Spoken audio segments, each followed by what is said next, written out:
مصیبت آتی ہے، یہ مصیبتیں ہیں، تو برداشت کرتے ہیں اور کہتے ہیں قالوا انا للہ و انا الیہ راجعون، ہم اللہ کے لیے ہیں اور اسی کی طرف پلٹ کر جانے والے ہیں۔ کبھی حرف شکایت زبان پہ نہیں لاتے۔ اب ذرا تاریخ انسانیت کا مطالعہ کر کے اس آیت کا مصداق ڈھونڈ کے بتائیں کہ وہ بندے کون ہیں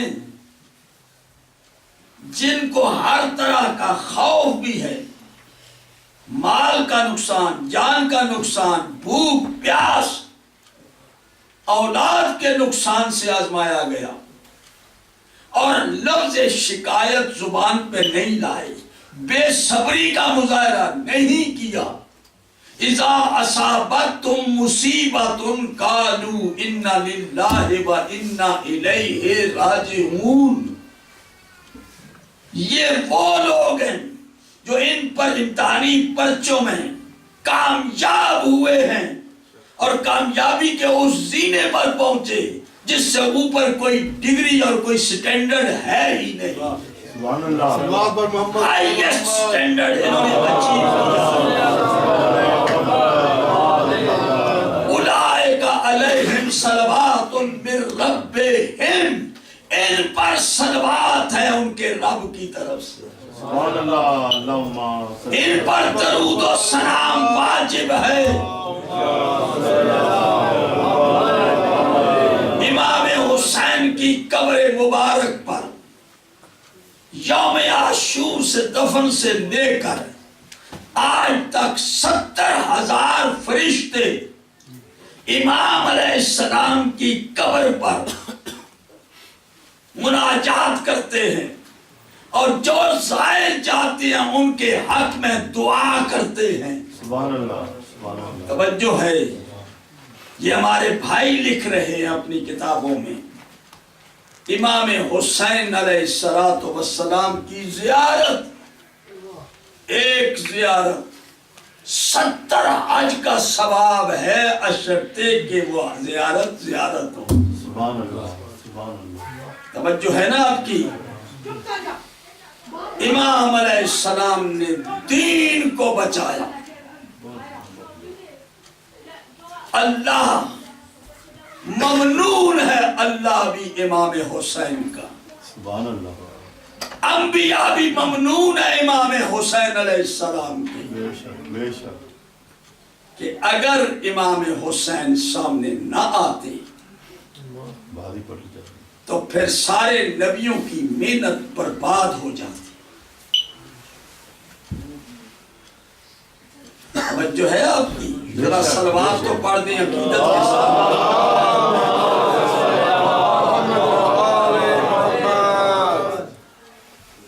اب آئیے ذرا ابتدائی جہاں سے کہانی شروع میں نے کی، پھر ربط دوں گا آخر۔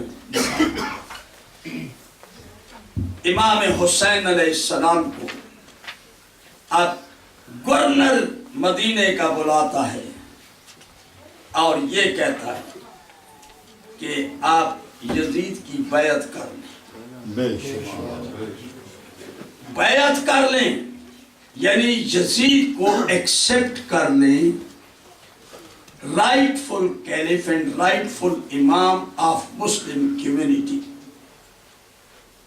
Accept Yazid as a rightful caliph, rightful imam, یہ بیعت کا معنی ہے۔ اب امام حسین علیہ السلام، اب یہ کون ہے یزید؟ کون ہے یزید؟ سمجھ آئی؟ امام نے دو جملوں میں یزید کا تعارف، دو جملوں میں یزید کا تعارف کرایا۔ پہلے اپنا تعارف کرایا، یا ایھا الامیر، اے گورنر، ذرا غور سے سن، انا آل بیت النبوہ، ہم نبوت کے گھر والے ہیں، نبوت کے گھرانے والے ہیں، آل بیت النبوہ، مختلف الملائکہ، فرشتے ہمارے گھر میں آتے جاتے ہیں، بے شک بمادن الرسالہ، ہم رسالت کی کان ہیں، یہاں سے رسالتیں پھوٹتی ہیں، صلوات پر محمد و آل محمد.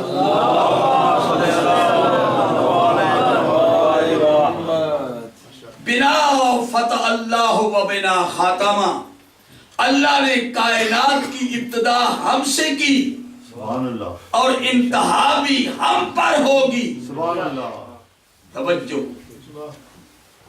یزید رجل فاسق شارب الخمر مولن بالفسوق، یزید فاسق، شرابی اور فسق و فجور کا ارتکاب کرنے والا. مثلی لا یبایع مثلہ، میرے جیسا انسان اس جیسے انسان کی بیعت نہیں کر سکتا. سبحان اللہ سبحان اللہ سبحان اللہ. وزن ہے تول انسانیت کو. بات پتہ نہیں آپ کی سمجھ میں آ رہی ہے یا نہیں. وزن کریں، یہ اسلامی مملکت. توجہ، امام نے کہا، کیوں امام نے ایسا کہا اس کو بعد میں کھولتا ہوں. میرے جیسا انسان یزید جیسے انسان کی بیعت نہیں کر سکتا. کیوں؟ مسلمانوں کی کمیونٹی کے اندر جو ہیڈ آف دی اسٹیٹ امام ہو، اس کے لیے مخصوص کوالیفیکیشن ہے. کیا؟ کہ وہ قرآن اور سنت کا عالم باعمل ہو. سبحان اللہ اس کو اللہ اور رسول حق دیتے ہیں مسلم کمیونٹی کو لیڈ کرنے کا اور گورن کرنے کا. توجہ ہے آپ کی؟ بے شک بے شک یہ قرآن میرے ہاتھ میں. وَمَن لَّمْ يَحْكُمْ بِمَا أَنزَلَ اللَّهُ فَأُولَٰئِكَ هُمُ الظَّالِمُونَ. جو کوئی لیڈر، جو حاکم، ہیڈ اس کتاب کے مطابق فیصلہ نہ کر سکے، اس کے مطابق حکم جاری نہ کر سکے، وہ ظالم ہے. اور ظالم کو عہدہ امامت نہیں ملتا. لا ینال عہد الظالمین. بے شک بے شک قرآن نے کہا. اب دوسری آیت، من لم یحکم بما انزل اللہ فاولئک هم الفاسقون. جو اس کتاب کے مطابق فیصلے نہ کرے، اس کے مطابق حکمرانی نہ کرے، حکم نہ کرے، وہ فاسق ہے. فاسق بھی امام نہیں ہو سکتا. وَمَن لَّمْ يَحْكُمْ بِمَا أَنزَلَ اللَّهُ فَأُولَٰئِكَ هُمُ الْكَافِرُونَ. جو اس کتاب کے مطابق فیصلہ نہ کر سکے وہ کافر ہے. یہ قید لگائی قرآن پاک نے کہ head of the Muslim state کے لیے کیسا ہونا چاہیے. اگر اس کے پاس کتاب کا علم نہیں، سنت کا علم نہیں، اور اپنی ذات بطور نمونہ پیش نہ کر سکے، اس کو حکومت کا حق حاصل نہیں. سبحان اللہ نعرہ تکبیر، اللہ اکبر، نعرہ رسالت، یا رسول اللہ، نعرہ حیدری، یا علی، حسینیت زندہ باد، یزیدیت، مردہ باد، دشمنان اہل بیت پہ لعنت. بے شمار. صلوات پر محمد و آل محمد.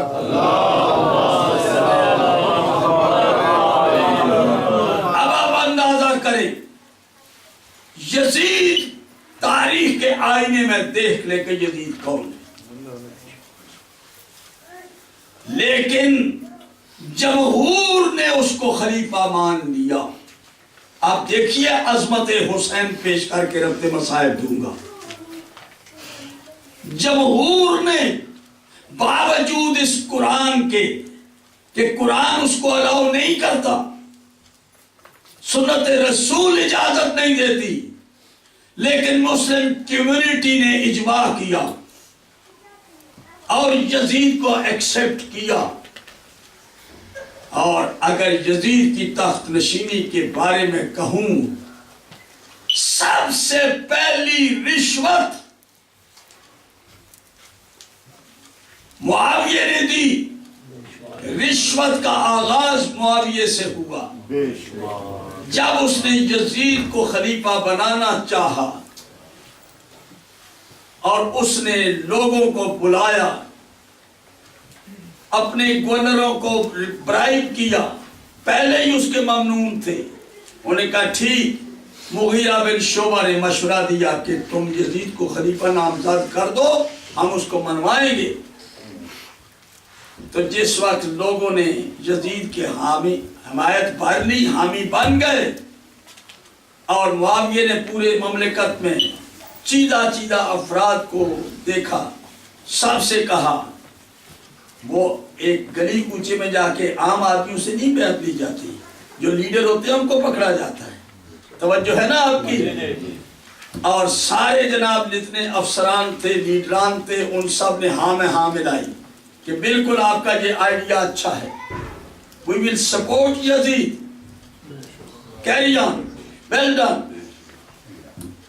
اب مدینے میں آیا. آخر میں مدینے کے اندر سب لوگ راضی ہو گئے. مروان تو پہلے ہی سے تیار تھا، بے شمار اور اس کے ساتھی بھی. انہوں نے کہا ٹھیک ہے.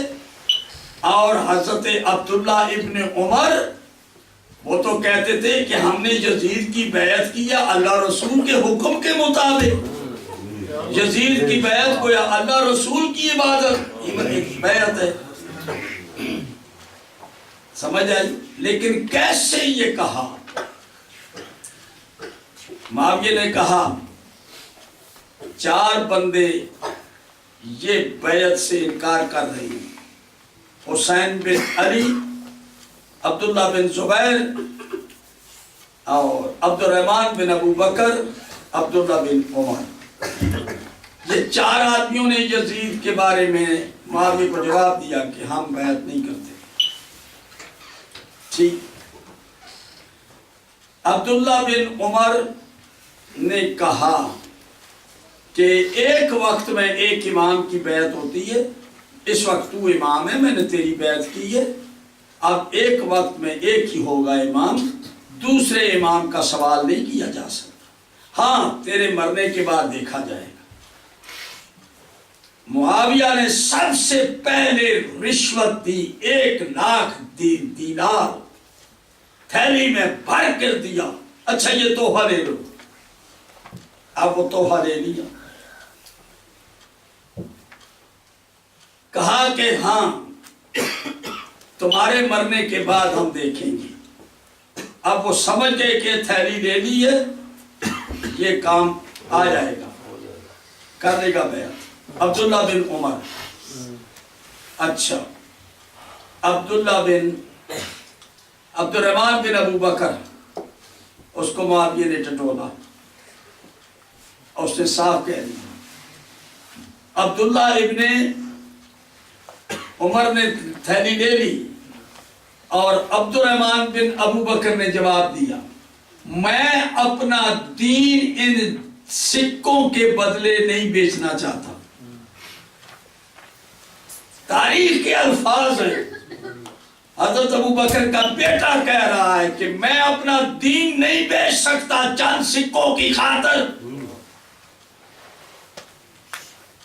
اور جس وقت عبداللہ ابن عمر کو نے لے لی تھیلی تو عبد الرحمن بن ابو بکر نے پوچھا کہ دین کتنے کو بیچا ہے. یہ لفظ ہے تاریخ کے.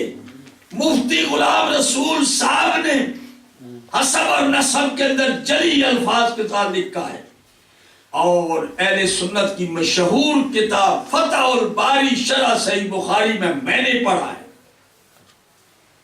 اور بدایہ و نہایہ میں علامہ دمشقی ابن کثیر کی کتاب اس میں لکھا ہے کہ رشوت دی کہ یزید کی بیعت کرے، اور عبداللہ ابن عمر نے 1,00,000 درہم کی تھیلی لے کر جب معاویہ کا انتقال ہوا تو یزید کو خط لکھا کہ میں اب تجھے اپنا خلیفہ مانتا ہوں، بیعت کرتا ہوں۔ توجہ ہے آپ کی؟ بات ختم کروں، گھنٹہ ہو سے کچھ 2-4 منٹ اوپر ہو گیا۔ میں صرف آپ کو ایک سٹوری سنانا چاہتا تھا کہ کچھ آپ کا بیک گراؤنڈ نالج بھی تو ہونا چاہیے کہ یہ کیا پیٹتے ہیں، ہم کیا روتے ہیں۔ توجہ ہے آپ کی؟ اب دیکھیے چیدہ گورنر سب یزید کے حق میں وہ بیعت کریں گے، اور عمر بن عبدالعزیز نے مدینے کے اندر، یہ بھی یاد رہے، عمر بن عبدالعزیز نے حضرت علی کو خلیفہ نہیں مانا، بیعت نہیں کی، معاویہ کی بیعت کی، اور اس کے بعد یزید کی بیعت کی ہے، اور یہ کہہ کے بیعت کی کہ ہم نے اللہ اور رسول کا حکم سمجھ کے یزید کو خلیفہ مانا ہے۔ توجہ ہے آپ کی؟ یہ میرے پاس میں کتاب موجود ہے، بخاری شریف کتاب الفتن نامی جلد کے اندر، خبردار یزید کو برا نہ کہیں، ہم نے اللہ رسول کا حکم سمجھ کے اس کی بیعت کی ہے۔ اب یہ جب عالم ہو جائے کہ معیار خلافت و امامت یہ اتنا بلند عہدہ ہے کہ اس کے لیے فرشتے بھی آدم کے مقابلے میں آرزومند تھے، یہ حضرت انسان کو یہ شرف حاصل ہوا اللہ کی نمائندگی کا، خلیفۃ اللہ بننے کا، خلیفۃ الرسول بننے کا۔ سبحان اللہ، سبحان اللہ۔ اتنا بڑا عہدہ تھا، لیکن یہ اتنا گرا، یہ عہدہ اتنا سستا ہوا کہ یزید کو خلیفہ بنا کے اس کی بیعت ہو رہی ہے، اور مشہور کیا جا رہا ہے کہ ہم نے اللہ رسول کے حکم کے مطابق بنا۔ استغفر اللہ۔ سمجھا رہی ہے بات آپ کی یا نہیں؟ بے شک سمجھا۔ اللہ اکبر۔ اپنا علمی ذوق ذرا اپ کریں، سٹینڈرڈ اپنے علم کا، کہ کیوں ہم روتے اور پیٹتے ہیں۔ امام نے رسول اللہ کی گود میں پرورش پائی، رسول اللہ نے اپنا لعاب دہن چسا کے منہ میں منہ ڈال کے لعاب دیتے ہیں امام حسین کو، چھاتی سے لگاتے ہیں، حسین منی و انا من حسین، حسین منی و انا من صفات پر محمد والے محمد۔ حسین مجھ سے ہے۔ اب یہ حسین جب دیکھا، جب ازاں سکوں کی چھنکاروں میں دب کر رہ گئی، کفر کی کالی گٹا مذہب پہ جب چھانے لگی، دین کے شانوں پہ زلف شلک لہرانے لگی، جب عبادت کو مسلمان سے حیا آنے لگی، نفس کی موجوں میں جب روح شریعت بہ گئی، جب اذان سکوں کی چھنکاروں میں دب کر رہ گئی، ایسے نازک دور میں ایک مرد حق حجرہ نشین، مارم رمز شریعت واقف اسرار دین، جان خاتون قیامت روح ختم المرسلین، جس کی عظمت کا تصور کوئی کر سکتا نہیں، گوشہ عزلت سے باہر آ گیا مردانہ وار، لا فتح الا علینا سیف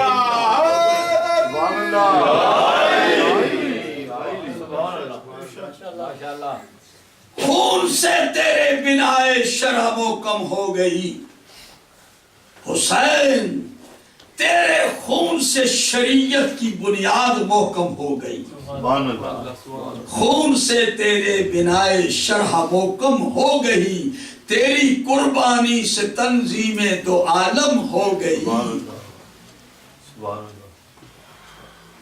بس میں باطل تیرا نعرہ سن کے برہم ہو گئی، تیری خونی آستین ملت کا پرچم ہو گئی، سبحان اللہ، اے حسین مسکرا کر زیر خنجر تو نے جب سر رکھ دیا، پردہ اجماعی خلافت کا الٹ کر رکھ دیا، یہ ہے اجماعی خلافت تمہاری، سیدہ کے لال نے زیر خنجر تیری خلافت کے بخیے ادھیڑ کے رکھ دیے ہیں، سبحان اللہ، سبحان اللہ، دین است حسین دین پناہ است بے حسین، شک، بے شک، شاہ است حسین بادشاہ است حسین، دین است حسین دین پناہ است حسین، سردار ندار دست در دست یزید، حقا کی بنائے لا الہ است حسین، سبحان اللہ، امام حسین کا مقام بچایا دین کو امام نے، لیکن اب دیکھیے ہونا یہ چاہیے تھا کہ سارے مسلمان حسین کے سامنے جھک جاتے، حسین کی عظمت کا تذکرہ کرتے، حسین کی قربانی کا ذکر کرتے، اپنے بچوں کی تربیت کرتے اور درس دیتے کہ حسینیت کا درس کیا دیتا ہے، لیکن حکومتوں نے کہا وائز پر واقعہ کربلا بیان کرنا حرام ہے۔ یہ مسلمان خطیب اب یہ کون فتویٰ دے رہا ہے؟ یہ سارے بادشاہوں کا یہی تھا کہ واقعات کربلا مت بیان کیے جائیں، اور مروان کی اولاد بادشاہت میں آئی، بے شک، عبد الملک، ولید بن عبد الملک،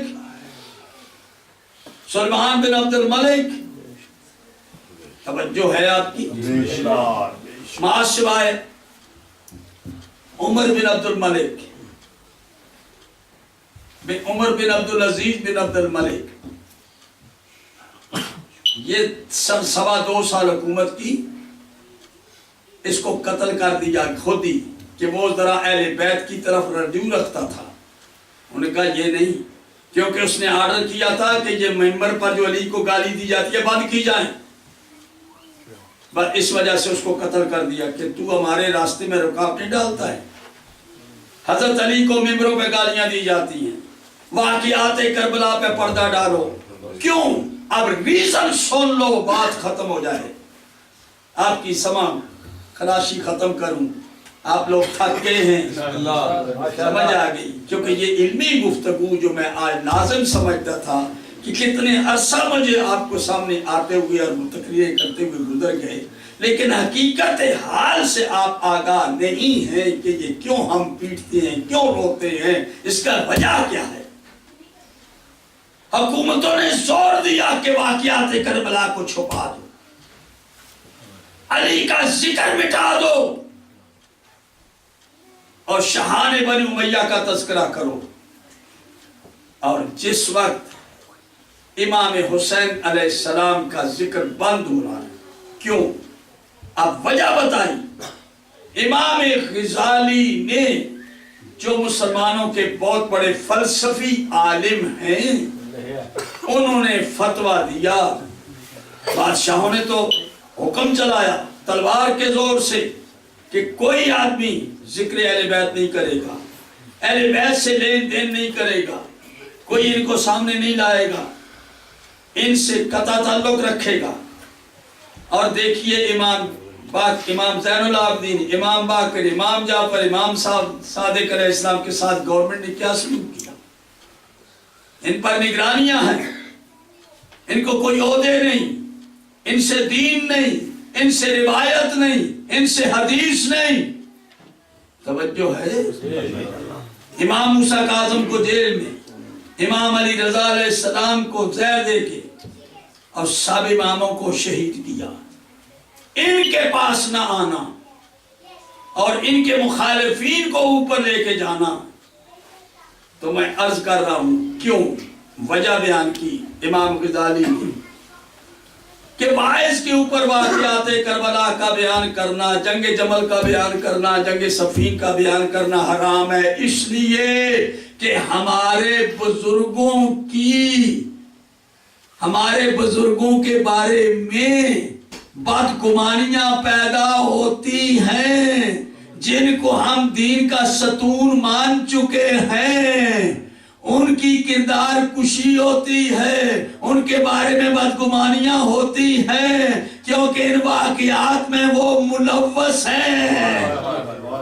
یہ وجہ ہے اصل میں، اس لیے ہمارا جلوس اچھا نہیں لگتا، ہمارے جلوس میں کربلا والوں کی داستان ہے، اور ان کی داستان جب پیش کرتے ہیں ان کے بزرگوں کے عیب ظاہر ہوتے ہیں، ان کے بزرگوں ننگے ہو جاتے ہیں کہ ان لوگوں نے آل رسول کے ساتھ کیوں یہ حشر کیا، وہ حکومتوں پر ہیں، وہ بزرگ ہیں، ان کی توہین ہوتی ہے، لہذا نہ واقعہ کربلا بیان کیا جائے۔ تو جس وقت یزید سریر رائے سلطنت امام حسین علیہ السلام کا سر اس کے سامنے پیش ہوا، شراب پی رہا تھا، اب آپ اندازہ کریں یزید شراب پی رہا تھا، شراب کا رسیہ، اور کتنے بادشاہ ہیں شرابی، شراب حرام ہے۔ اب دیکھیے حسین کا احسان، ہمارے بھائیوں نے، اب یہ قرآن میرے ہاتھ میں ہے، بات ختم کرتا ہوں، خدا کر یہ سمجھے، قرآن میرے ہاتھ میں ہے، شراب کے بارے میں کیا حکم ہے۔ شراب کے بارے میں مکے میں شراب حرام نہیں تھی، نماز لوگ پڑھتے تھے مگر شراب پیتے تھے، جوا کھیلتے تھے، بتوں کے چڑھاوے بھی چڑھاتے تھے، آہستہ آہستہ یہ چیزیں حرام ہوئی، لیکن شراب بڑی دیر کے بعد مدینے میں آئے، شراب حلال تھی۔ یسألونک عن الخمر، میرے حبیب، وعن المیسر، سورہ بقرہ کی آیت نمبر 219 یہ مدینے میں اتری ہے۔ لوگ آئے حضور سے پوچھنے کے لیے کہ شراب کے بارے میں اور جوئے کے بارے میں کیا حکم ہے، کہ اس کا کیا حکم ہے یا رسول اللہ، ابھی لوگ پی رہے ہیں۔ حضور نے کہا ہاں، شراب جو ہے یہ اچھی چیز نہیں، فیہما اسم کبیر، جوئے میں اور شراب میں بہت بڑا گناہ ہے، ومنافع للناس، اللہ تعالیٰ دیکھ رہا ہے کہ سب ابھی پیتے ہیں، یکدم حرام کیا تو یہ پلٹ جائیں گے، اسلام چھوڑ جائیں گے، ہاں اس میں کچھ لوگوں کے فائدے بھی ہیں، کچھ حوصلہ ہو جاتا ہے۔ اللہ نے فرمایا کہ اسم کبیر، شراب میں بھی اور جوئے میں بھی گناہ ہے، کبیر گناہ ہے، ومنافع للناس، اور کچھ لوگوں کے لیے فائدے بھی ہیں، فائدے بھی ہیں، جوئے میں بھی کچھ جیت جاتا ہے تو فائدہ ہو جاتا ہے، اور شراب کے عادی ہیں، کبھی شراب سے کچھ سمجھ آ گئی، نشہ ہوتا ہے، بے حال ہوتا ہے، نشہ ہو گیا تو ٹھیک ہو گیا، تو اللہ تعالیٰ نے بھی کہہ دیا ومنافع للناس، لیکن اسمہما اکبر من نفعہما، اللہ نے کہا ان کا جو گناہ ہے وہ ان کے فائدوں سے زیادہ سنگین ہے۔ توجہ ہے قرآن کو سمجھے، شراب حرام کی طرف ابھی حرام نہیں ہوا، اللہ تعالیٰ نے کہہ دیا کہ اس میں گناہ ہے، گناہ کبیرہ ہے، اور اس میں لوگوں کے فائدے بھی ہیں، لیکن یاد رکھو کہ اس کے فائدے کم ہیں اور اس کا گناہ کا جو وزن ہے وہ زیادہ ہے، یہ کہہ دیا۔ کچھ عرصے کے بعد پھر آیت کہ ابھی شراب پیتے ہیں اور نماز میں بھی شراب پی کے آ جاتے ہیں. پھر اللہ تعالیٰ کا حکم آ گیا لا تقربوا الصلاۃ وانتم سکارى، سورہ نساء کی آیت نمبر 43 میں. بھائی نماز کے وقت آپ شراب نہ پی کے آئیں. یہ نشے میں نہ آنا. نماز میں لوگ آتے ہیں نشے میں ہوتے ہیں. حتی تعلموا ما تقولون، کیونکہ تمہیں پتہ ہی نہیں چلتا تم کیا کہہ رہے ہو، کس سے مخاطب ہو. تو شراب پی کے نماز کے قریب نہ آنا اور اس وقت تک حتی تعلموا ما تقولون، تاکہ تمہیں پتہ چلے کہ تم کیا کہہ رہے ہو، کس سے خطاب کر رہے ہو. تو یہ نماز میں ممانعت ہو گئی کہ نماز میں شراب نہ پی. اس کے بعد سورہ مائدہ کی آیت نمبر 90 میں مطلق شراب کے حرام ہونے کا اعلان ہو گیا کہ یہ شراب، یہ جوا، یہ گیم آف چانس، یہ جتنا بھی آپ کرتے ہیں لاٹری، اور اس کے بعد یہ تیر کے ذریعے سے دولت تقسیم کرنا، یہ سب عمل شیطان ہے. رجسن من عمل شیطان فاجتنبوہ، ان سے بچو، یہ شیطانی کام ہے، یہ رجس ہے تاکہ تم فلاح پا جاؤ.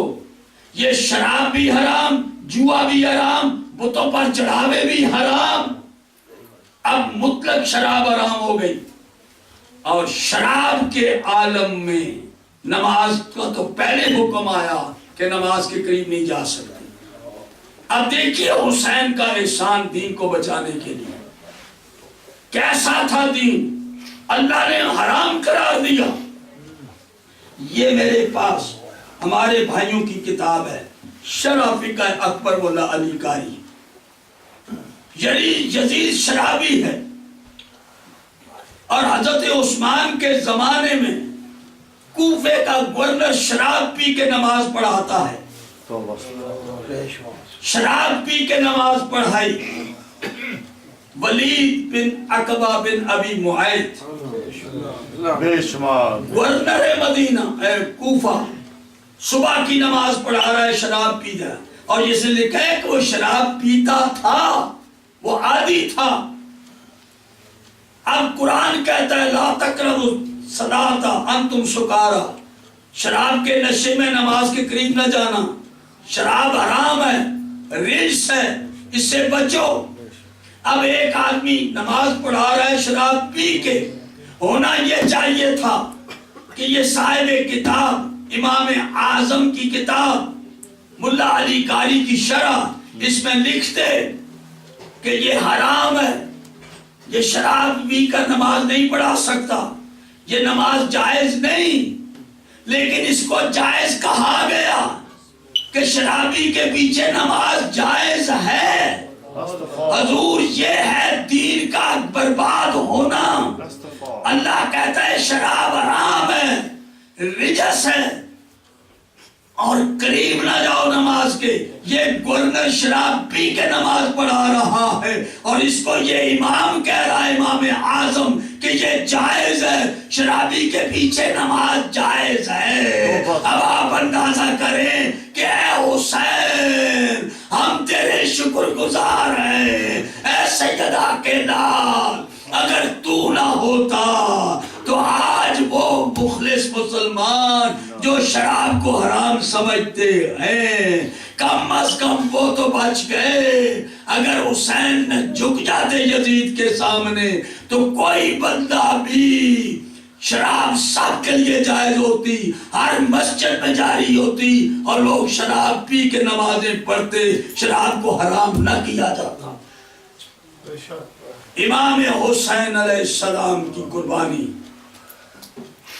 دیکھیے، ایک سے بعد منزل بڑھ کے جا رہی ہے، بڑھتی جا رہی ہے منزل. آخر یزید کو دربار کے اندر، دربار میں یزید کو لوگوں نے پوچھنا شروع کیا کہ یہ اہل بیت کو تم نے کیوں قید کیا؟ سفیروں نے پوچھا، تعارف کیا، اور کچھ صحابی تھے غیرت مند جنہوں نے زید بن کے ارقم جیسے آدمی، انہوں نے کہا کہ یزید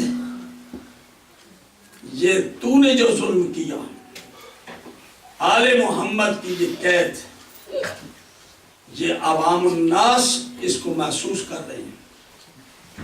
اور دیکھا تم اپنی بات کرو، آخر یزید کے اپنے گھر والوں نے، یزید کی اپنی بیوی نے بڑے دربار میں آ کر کہا، اور اس نے یزید نے کہا کہ تم پردے میں چلی جاؤ اپنی بیوی کو۔ اس نے کہا تمہیں شرم نہیں آتے، رسول زادیاں بے پرد ہوں تیرے دربار میں، اور تیری بیوی کا پردہ زیادہ قیمتی ہے۔ اس وقت خیال آیا، اس کی بیوی نے خواب دیکھا تھا کہ ایک رسول اکرم اور کچھ فرشتے اور انبیاء نازل ہوئے ہیں، اور انہوں نے کہا کہ آپ اس سے کہو کہ آزاد کر دے۔ تو یزید کو اس کی بیوی نے کہا کہ آل رسول کو تم نے قید کیا ہوا ہے اور ان کو قیدی سے آزاد کر۔ اب یزید کو کچھ لوگوں نے مشورے دیے کہ ہاں، تو یزید نے امام زین العابدین کو بلایا، آؤ۔ امام زین العابدین آئے، کہنے لگا کہ میں آپ کو آزاد کرنا چاہتا ہوں، اور آپ کا کوئی سوال ہے، کوئی آپ کی خواہش ہے تو مجھے بتاؤ۔ امام علیہ السلام نے کہا ہماری اور کوئی خواہش نہیں، بس ہمیں ایک تو میرے بابا کا سر دے دو، دوسرا جو سامان تم نے لوٹا ہے ہمارے وہ تبرکات وہ ہمیں دے دو۔ سمجھ آئے؟ اور تیسرا یہ ہے ہماری خواہش کہ ہم جی بھر کر ہم نے ماتم نہیں کیا، ہمیں تھوڑا سا مہلت دی جائے، مکان دے دیا جائے، ہم کربلا والوں کا ماتم کرنا چاہتے ہیں۔ یہ خواہش تھی۔ اس نے کہا یہ تمہارا جو پہلا مطالبہ ہے سر، یہ تو نہیں ملے گا۔ آپ نے کہا کہ پھر یہ نہیں ہو سکتا، ہم پھر اسی طرح رہیں گے، سر میرے بابا کا ملنا چاہیے، اور دوسرا یہ ہمارے تبرکات دے۔ اس نے کہا تبرکات تو میرے پاس نہیں ہے، البتہ میں جو قیمت آپ لگائیں گے میں قیمت دوں گا۔ امام نے فرمایا کہ ہمیں تمہاری قیمت کی ضرورت نہیں ہے، اور اس کے بعد کہا کہ ایک میری خواہش ہے کہ آپ جو کچھ لینا چاہتے ہیں میں دینے کے لیے تیار ہوں، مجھے اپنے بابا کا خون معاف کر دو۔ امام علیہ السلام نے کہا کہ یہ خون بہا دینا چاہتا ہے، یہ کربلا میں، یہ قیامت کے دن میرے نانا کو دینا، میری ماں کو دینا اگر دینا ہے، ہم اس طرح سے اپنے شہداء کا خون بیچنے والے نہیں۔ آخر جناب زینب سلام اللہ علیہ سے اجازت لی گئی، زین العابدین نے اجازت لی، پھوپھی اماں یہ رہا کرنا چاہتا ہے، تو بس ان کی یہی خواہش تھی کہ ایک مرتبہ ہمیں شام کے درباروں سے نکالا ہے اور ہمیں قیدی بنا کے گزارا ہے، آج ہم جی بھر کے حسین کا ماتم کرنا چاہتے ہیں، ماتم حسین کی بنیاد شام میں رکھنا چاہتے ہیں۔ فاتح شام جناب زینب سلام اللہ علیہ نے وہاں پر 3 دن ماتم کیا ہے شام کے اندر۔ اللہ اکبر۔ اس کے بعد جب قافلہ چلا، ساتھ کم از کم 30 آدمی یزید نے تیار کیے، تو امام نے فرمایا کہ ہم عزت دار ہیں، ہمارے ساتھ وہ آدمی ہوں جو شریف النفس ہوں، اور ایک نام لیا امام نے اپنے بشیر ابن جزلم کا کہ اس کو ہمارے ساتھ کر دیں، یہ سردار ہو۔ قافلہ چلا، سب سے پہلے جب نکلا قافلہ قید خانے سے، وہاں شام کی عورتوں نے سلام کیا جناب زینب کو، وہی حشر جو کوفے میں ہوا تھا، کوفے کی عورتوں نے بھی آپ کو نکلتے ہوئے یہ کہا تھا، اور یہاں بھی کچھ آواز ایسی آئی تھی، شام کی عورتوں نے کہا تھا شہزادی تو قید کی حیثیت سے، تیرے قیدی کی حیثیت سے رہی ہے، لیکن ہمارا جی چاہتا ہے کہ اب ہم آزادی کے بعد ہم آپ کی خدمت کریں۔ آپ نے کہا کہ ابھی میں نہیں رک سکتی، البتہ وعدہ کرتی ہوں کہ کبھی آؤں۔ اور پھر قبرستان میں آئے، جناب سکینہ کی قبر پر آئے، اللہ اکبر، جناب زین العابدین چیخ چیخ کر رونے لگے، جناب زینب گریہ کرتی ہیں، بلکہ محلے کی عورتیں جو ساتھ آئی ہیں وہ بھی رو رہی تھی، اور جناب زین العابدین نے کہا سکینہ اٹھو، تم تو پوچھا کرتی تھی کہ بھیا کب واپس جائیں گے، آج ہم جا رہے ہیں، الوداع الوداع سکینہ۔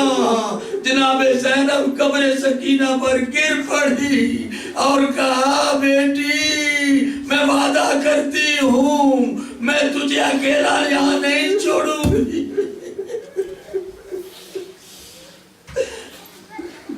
قبرستان سے فارغ ہوئے، امام علیہ السلام کو آخر سر مل گیا، امام علیہ السلام کو باقی تمام سر شہداء کے آل محمد کی 17 یا 18 سر وہاں قبرستان میں دفن ہے، زائرین جاتے ہیں، لیکن امام علیہ السلام کا سر جناب زین العابدین نے لیا۔ اور جس وقت یہ قافلہ چلا، جب راستے میں پہنچے اس موڑ کے اوپر جہاں سے راستے جدا ہوتے تھے، مدینہ کے جانے والا اور ادھر کربلا جانے والا، تو امام زین العابدین نے کہا کہ ہم کربلا پہلے جائیں گے۔ یہ قافلہ کربلا پہنچا، کربلا کے اندر جب کربلا میں داخل ہوا قافلہ، اللہ اکبر، جابر بن عبداللہ انصاری اور بنو ہاشم کے کچھ لوگ جو امام حسین کی قبر کی زیارت کے لیے آئے ہوئے تھے، جب دیکھا جابر نے کہ کچھ قافلہ آ رہا ہے اور کچھ بیویاں اونٹوں پر سوار ہیں، تو اس نے اتنا کہا کہ اے قافلے والو ادھر سے ذرا پلٹ کے جاؤ، دوسری طرف سے جانا، ادھر نہ آنا، یہ شہید کربلا امام حسین کا دربار ہے، ہم اس کی توہین برداشت نہیں کر سکتے۔ جس وقت روکا گیا، عزاداروں، جناب زینب نے آواز سنی، یہ کس کا حکم سنا رہے ہو؟ انہوں نے کہا کہ حضرت عباس، ان کا حکم ہے کہ کوئی زائر یہاں سے سوار ہو کر نہ گزرے گا، زائرین کو پیدل آنا پڑے گا قبر حسین کی زیارت کے لیے۔ جس وقت یہ جملہ سننا تھا تو جناب زینب نے کہا اے شخص یہ کس کا حکم ہے؟ انہوں نے کہا یہ عباس کا حکم ہے۔ اس نے کہا پھر عباس کو میرا سلام کہو کہ دنیا زینب شام کی قید نبھا کے آ رہی ہے اپنے بھائی کی زیارت کے لیے۔ عزادارو، جابر بن عبداللہ انصاری ضعیف کھڑا ہو گیا اور کہنے لگا کہ روکو نہیں آنے دو۔ عزادارو، 3 دن شہزادی نے کربلا میں سب ماتم بچائی، بنی اسد کی عورتیں آتی تھی اور جناب زینب نے شکریہ ادا کیا۔ امام حسین علیہ السلام نے، امام کے بیٹے زین العابدین نے بنو اسد کا شکریہ ادا کیا۔ عزادارو، امام علیہ السلام نے بنی اسد کی مدد کے ساتھ آپ کی قبر میں قبر کو کھودا اور امام کے سر کو میت کے ساتھ دفن کیا۔ 3 دن کے بعد یہ قافلہ جب چلا، عزاداروں مدینے کے قریب پہنچا تو مدینے کے قریب پہنچ کر امام نے کہا کہ ہم مدینے میں داخل ابھی نہیں ہوں گے، اے بشیر جاؤ مسجد نبوی کے سامنے اعلان کر دو، ہم یہاں ٹھہریں گے، اگر مدینے والے اجازت دیں گے تو مدینے میں داخل ہوں گے۔ امام علیہ السلام کے حکم پر شامیانے لگا دیے گئے، بیویوں کو اتارا گیا۔ امام علیہ السلام ایک خیمے میں اپنی عبادت میں مصروف ہو گئے۔ بشیر نے آ کے مسجد نبی کے سامنے اعلان کیا، اے اہل یثرب، کربلا کا لٹا ہوا قافلہ آ گیا۔ زین العابدین اپنی پھوپھیوں کو لے کر، اپنی بہنوں کو لے کر آ گئے۔ عزاداروں مدینے میں قرآن بپا ہو گیا، مرد بھی دوڑے، عورتیں بھی دوڑی ہوئی آئیں، چیختی ہوئی آئیں۔ بشیر کہتا ہے کہ اگرچہ میں گھوڑے پہ سوار تھا مگر ہجوم اتنا تھا کہ میں گھوڑے کو دوڑا نہ سکا، مجھ سے پہلے لوگ پہنچ گئے۔ امام زین العابدین اپنے خیمے سے باہر نکلے، آپ کا ہاتھ اپنی کمر کے اوپر ہے، کمر جھکی ہوئی ہے، غلام پیچھے کرسی اٹھا کے آ رہا ہے اور کرسی رکھی۔ امام زین العابدین تشریف فرما ہوئے، عزاداروں محمد حنفی آ گئے سب سے پہلے، کہنے لگے کہ کہاں ہے کا زین العابدین؟ بشیر نے بتایا کہ آپ نے پہچانا نہیں، امام کا سر جھکا ہوا ہے۔ عزاداروں محمد حنفیہ آئے اور آ کے کہنے لگے زین العابدین اٹھو، میں آپ کا استقبال کرتا ہوں، آپ کے بابا کا پرسہ دیتا ہوں۔ عزاداروں زین العابدین اٹھے، محمد حنفیہ نے بغلگیر ہو کے آپ کو ملنا چاہا۔ جناب زین العابدین چیخ کے پیچھے ہٹ گئے، چچا میری پیٹھ زخمی ہے، میرے پیٹھ کے زخم مجھے درد کر رہے ہیں۔ عزاداروں انہوں نے کہا بھتیجے پیٹھ پہ کیا ہوا؟ ایک مسافر، ایک مدینے والا صحابی پوچھتا ہے کہ یا امام اپنے سفر کا کوئی حال بیان کرو۔ امام نے کہا ہاں میرا سفر نامہ میری پیٹھ پر لکھا ہوا ہے۔ اللہ لعنت اللہ علی قوم الظالمین وسيعلم الذين ظلموا أي منقلب ينقلب۔ پروردگار عالم بطفیل محمد وآل محمد علیہ السلام ہماری اس مجلس کو اپنی بارگاہ میں قبول فرمائے۔ جتنے مومنین مومنات اس مجلس میں شریک ہیں، بیمار کربلا کا واسطہ، شہدائے کربلا کا واسطہ، اسیران کوفہ و شام کا واسطہ، میرے اللہ جو بھی مومن حاجات شریعہ رکھتے ہیں ان کی شرعی حاجات کو پورا فرما، جو بیمار ان کو شفائے کاملہ، صحت عاجلہ اور صحت کلی عطا فرما۔ میرے اللہ جو مومنین جو مومنات پریشان ان کی پریشانیاں دور فرما، جو بے روزگار ان کو روزی کا سامان مہیا فرما، جو بے اولاد ان کو اولاد صالح سے سرفراز۔ میرے اللہ بطفیل محمد وآل محمد